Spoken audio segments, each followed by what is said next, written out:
36 जिल्हे, 36 बातम्या. News G9 Maharashtra. उत्तर तुमच्या प्रश्नांची.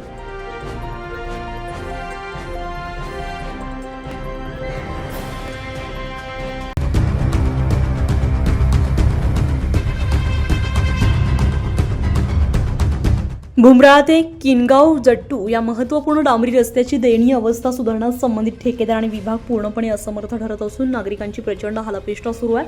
काही दिवसांपूर्वी भाजप सोशल मीडिया जिल्हाध्यक्ष देवानंद सानप यांनी रस्त्यांची गंभीर दुरावस्था लक्षात घेऊन ठेकेदार आणि विभागीय अधिकाऱ्यांना स्पष्ट इशारा दिला होता. त्वरित दुरुस्तीचं काम सुरू करा, अन्यथा आंदोलन केलं जाईल. मात्र दिलेल्या इशाऱ्याचा कोणताही दखल न घेता संबंधितांनी 2 आठवडे उलटूनही काम केलेलं नाहीये. त्यामुळे आज देवानंद सानप यांनी अनोख्या पद्धतीने आंदोलन छेडलंय. यामध्ये त्यांनी रस्त्यावर पडलेल्या मोठमोठ्या खड्ड्यांचे आणि ठेकेदाराने 3 किलोमीटर टाकलेल्या गिट्टीच्या गंजांचे पूजन करून गणपती बाप्पांची आरती म्हणत आंदोलन केलंय. या अनोख्या आंदोलनाला परिसरातील नागरिकांचीही मोठी गर्दी जमली आहे आणि सर्वांनीच प्रशासनाविरोधात संताप व्यक्त केलाय. सदर मार्गावरील खोल खड्ड्यांमुळे आणि टाकून ठेवलेल्या गिट्टीच्या गंजामुळे दररोज छोटे मोठे अपघात सुरू आहेत. शालेय विद्यार्थी, शेतकरी, व्यावसायिक यांचे मोठे हाल सुरू आहेत. अनेक तक्रारी करूनही दुरुस्तीचं काम न सुरू केल्यामुळे सानप यांनी आजचा आगळा वेगळा मार्ग अवलंबलाय. सानप म्हणले, 2 वर्ष रस्ता दुरुस्तीचा प्रश्न तसाच आहे. ठेकेदार आणि संबंधित विभागाचे अधिकारी झोपलेल्या अवस्थेत आहेत.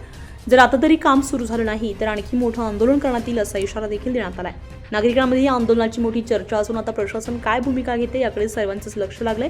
यावेळी भाजप युवा जिल्हा उपाध्यक्ष प्रवीण धाईत, युवा मोर्चा जिल्हा सचिव राम डुकरे, भाजपा तालुका सरचिटणीस भागवत मुळे, तालुका उपाध्यक्ष वैभव कापकर, सामाजिक कार्यकर्ते इम्रान पठाण, नवनाथ चौधरी, गणेश सरकटे, शरद पोखरकर सह भुमराळा, वझर, आघाव, किनगाव, जट्टू येथील शेकडो गावकऱ्यांनी आंदोलनात सहभाग घेतलाय.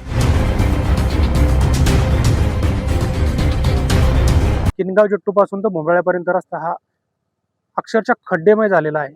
रस्त्यात खड्डा ते खड्ड्यात रस्ता हेच कळायला तयार नाही. या रस्त्यावरून, या डांबरी रस्त्यावरून मराठवाडा ते विदर्भ हे 2 सीमेवर हे गाव असल्यामुळे भुमराळा हे दोन्ही मराठवाडा आणि विदर्भ इथून या सर्व शेतकऱ्यांची वाहतूक असते. दळणवळणाची या रस्त्यावरून अनेक शेकडो विद्यार्थी स्कूल बसमध्ये, बाईकमध्ये शाळा शिक्षण घेण्यासाठी जात असतात. आम्ही 15 दिवसा अगोदर अशी मागणी केली होती की तुम्ही या रस्त्याचं काम तात्काळ सुरू करा, अन्यथा आम्ही आंदोलन करू. आज आम्ही खड्ड्याचं पूजन करून गणपती बाप्पाची आरती म्हणून गणपती बाप्पाकडे असं साखळ घातलेलं आहे की विघ्न अर्था. छोटे मोठे अपघात होतात, अपघात झालेले व्यक्तींना सुरक्षा कवच म्हणून त्या आरतीच्या माध्यमातून आम्ही अशी विनंती केली की बा छोटे मोठे अपघात जर झाले तर त्यांना इजा नको होऊ देऊ, रक्षण करतात विघ्न अर्था बाप्पा तूच आहे. सन्माननीय महाराष्ट्र राज्याचे मुख्यमंत्री देवाभाऊ यांच्याकडे आमची अशी मागणी आहे की 8 दिवसाच्या आत हा रस्ता डांबरीकरणाला सुरुवात करा. 1.5 वर्ष झाले मंजूर आहे. ठेकेदाराने 6 महिन्यापासून या रस्त्यावर गिट्टी अंथरून ठेवलेली. अक्षरशः आम्ही वेळोवेळी अधिकाऱ्यासोबत बोललो, ठेकेदारासोबत बोललो. ठेकेदाराचं असं म्हणणं आहे की निधी नाही तर आम्ही काय करणार. मला एक म्हणायचं आहे की निधी नाही तर मग तुम्ही रस्ते घेता कशासाठी? तुम्ही काम करा, निधी तुम्हाला उपलब्ध होणारच आहे. आणि यांनी जर काम नाही केलं, मुजोरीवानी जर असेच वागले तर शासनाने, सन्माननीय मुख्यमंत्री साहेबांनी याकडे लक्ष द्यावं आणि या ठेकेदाराला काळ्या यादीत टाकून याचं लायसन रद्द करावं आणि हे जे काम वर्कआउट झालेलं आहे ते दुसरीकडे वर्ग करावं अशी आमची विनंती आहे.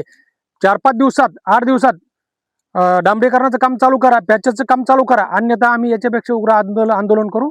या ठिकाणी येऊन मी असा इशारा देत आहे. न्यूज G9 महाराष्ट्रासाठी सय्यद जहीर, लोणार, बुलढाणा.